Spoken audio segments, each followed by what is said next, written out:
You dare trespass at the heart of the nightmare itself? Time to die, demon. Ah! It's too far away. I'm out of range. I need to get closer. I'm out of range. What up, gamers? I'm Aaron, and if I gave you some dumbass advice like, to do more damage, press more buttons, you'd probably call me a useless, unhelpful idiot. But if your damage isn't where you want it to be, or it's just straight up terrible, then maybe that advice isn't as bad as you think. Because a lot of players have a really awkward relationship with their uptime, where they just check their Warcraft logs percentage and call it a day. But really, that's just the amount of time that they're doing something. And even breathing is something, but it sure as hell is not gonna kill the boss. So let's talk about how we can improve the uptime that actually matters and get you blasting harder than ever. Now, for our purpose, which is brain off damage blasting, all you really need to understand is that your DPS is the total damage you've dealt over the seconds you've been in combat. So if you start combat with a 1 million damage crit, your dick looks massive. But when it rips threat and kills you, now you're looking at 1 million damage over 30 seconds. And before you know it, you're Googling, do e-girls really care about my damage? Now, there are some surprisingly complex issues that can cause downtime, but we're gonna start super simple. And that's that sometimes you lose uptime because you just don't know what the fuck you're doing. Maybe you're a caster. You're jumping around canceling casts for no good reason. Or you're playing an ult you're not comfortable with and you mentally stunlock yourself in the opener. You miss a global, or even two. It happens to the best of us. But these fuck-ups are deceptively large. Firstly, and most obviously, because you are now down a global cooldown. And no matter what you do, you are one spell behind the version of yourself that played perfectly. And every time you fuck up, that gap gets even wider. But the second, and really more subtle way that this fucks you over, is that a lot of the time, good uptime leads to better uptime. What do I mean? Well, for any spec that has any sort of resource refund, cooldown reduction, or stacking buff, these mistakes are even more punishing. Imagine you're an outlaw rogue, where every finisher refunds a combo point. Well, if you miss a spell, now you're not just behind 1 GCD of damage, you are behind 1 GCD in your resource economy. So, you're casting less spells, which means you get less resources and cast even less spells. You have worse cooldown uptime, and now the other rogue trial is making you look like a huge bitch. So, how do we actually fix this problem? Well, for years you've heard people say that you need to practice your rotation until you don't even need to look at your bars. But really, that's bullshit. I mean, even the best player you know still looks at their bars all the time. What we really need to develop is the comfort in our spec to understand what happens next. You need to know intuitively that when you press that last builder, you are mentally ready to immediately fire off that Templar's Verdict, that Eviscerate, that Hand of Gul'dan. You need to know that when you cast this spell, you need to be ready to handle this proc. And comfort to that level takes a while to get to. So the best thing we can do on the way there is to kind of understand our spec's underlying game plan. The most dumbed down version of your goal in a fight. Which might be something like, build and spend as much holy power as I can. Or cast as many Hands of Gul'dan as possible. This way, even if you are completely lost, you have this backup plan to do something. We always want to be working towards what is next, even if we can only see as far ahead as the very next spender. But you never want to be doing absolutely nothing. And once you're comfortable with your damage rotation, then usually the next biggest reason you're losing uptime is the way that you are handling mechanics. And when this is an issue, it's usually for one of two reasons.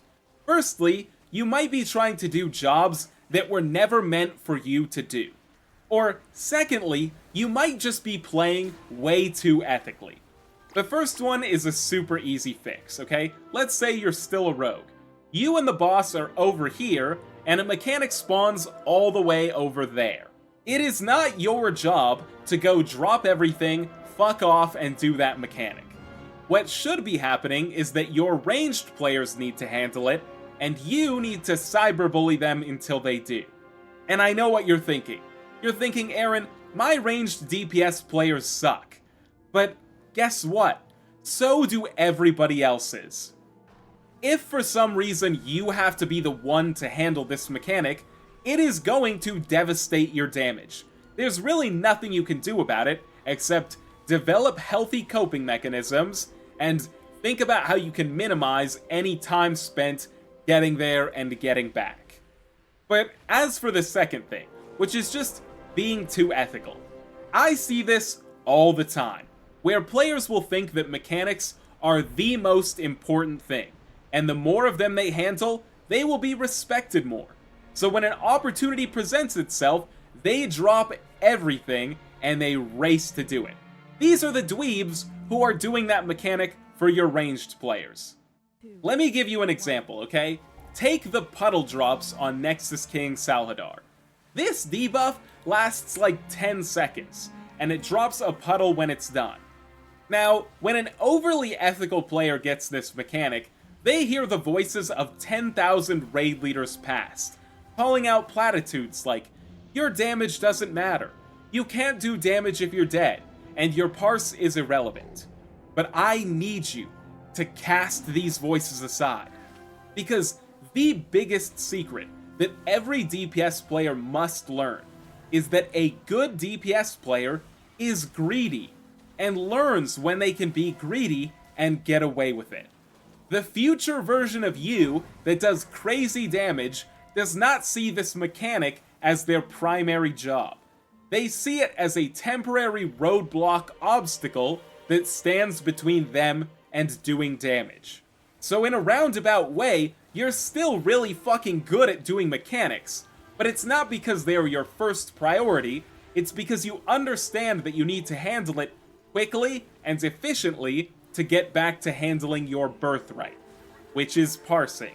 And also because you know, if you fuck up this boss too bad and cause a wipe, all of that damage was for nothing. So when you get a mechanic like this, you're not gonna go jerk off in the corner for 8 seconds until you finally drop the puddle. You are going to hit the boss as long as you possibly can, you are going to drop that puddle as close as your raid leader allows, and you are going to get back to hitting that boss. But you have to understand that when you play with fire like this, the line between min-maxing DPS god and dumbass who fucked up his one job is razor thin. You will mess up, you will kill yourself, you will get other people killed. But it's important to learn to test your limits, because if you never test them, then you will never even begin to push them. But anyway, you're probably thinking, Aaron, that's really smart, and I'm really glad that I subscribed to you. But this is all too much about me. How can I start blaming my uptime issues on other people? Don't worry, your old buddy Aaron's gotcha. If you play in lower skill groups, you've probably played with some seriously noob tanks. And blaming those guys for things like their routing is just low-hanging fruit. It's not creative, it's been done to death. But one of the true differentiators between a great tank and a noob tank is the way that they gather pulls. A good tank will have a pull gathered so fast it's frightening. But watching a noob tank try it is... it's frightening in a completely different way. They're zigzagging across the room. They've touched 8 different packs, and they haven't done 1 point of damage to any of them. And this affects you greatly, because the combat timer that our DPS is measured against starts ticking the moment they touch the very first mob. But if the tank isn't hitting the mobs, then you are incredibly limited in your ability to hit them as well. And this is where that fine line between God Gamer and Dumbass I mentioned a minute ago really comes in. Because you will do significantly more damage if you are spending this gathering time preparing to start pumping. Getting your dots up, starting up on your builders. If you've ever looked at a better player in keys and thought, I'm doing 90% of the same thing he is, but he is miles ahead of me in damage. This is probably one of the biggest reasons why. Yes, you're pressing the same buttons, but they are 15 seconds ahead of you in damage at all times. So we do really want to push it here, but if you push it too hard, you're just gonna rip threat, and you're gonna die looking like an idiot. And one last thing.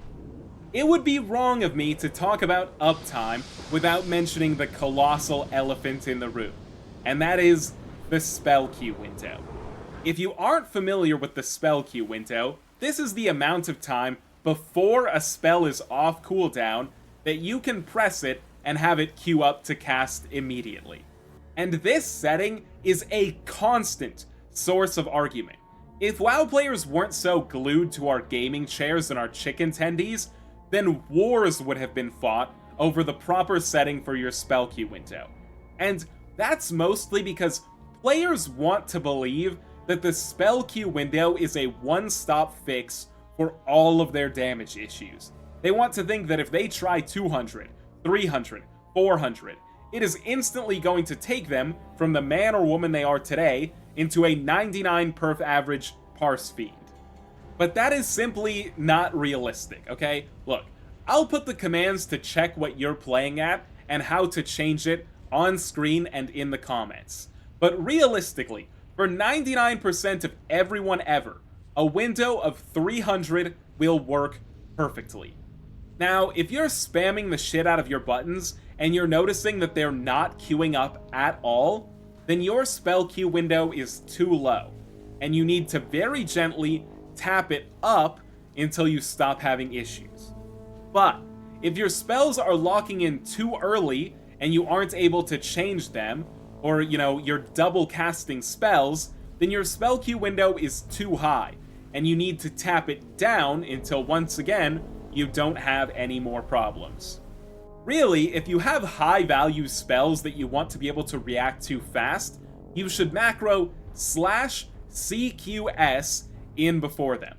This will make it so every time you try to cast that spell, it will immediately flush the spell queue and prioritize what you are pressing right now.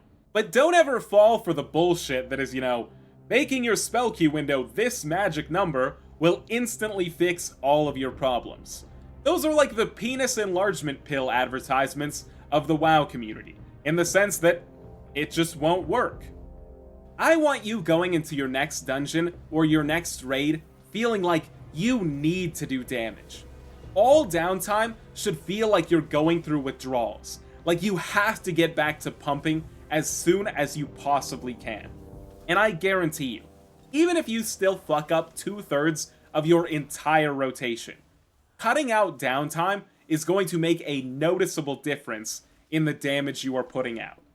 But anyway, if you're looking for some other damage enlargement supplements, I'd really appreciate it if you'd check out some of my other content, or even consider joining me as a subscriber. But either way, I'm Aaron, and thanks so much for your time. Peace.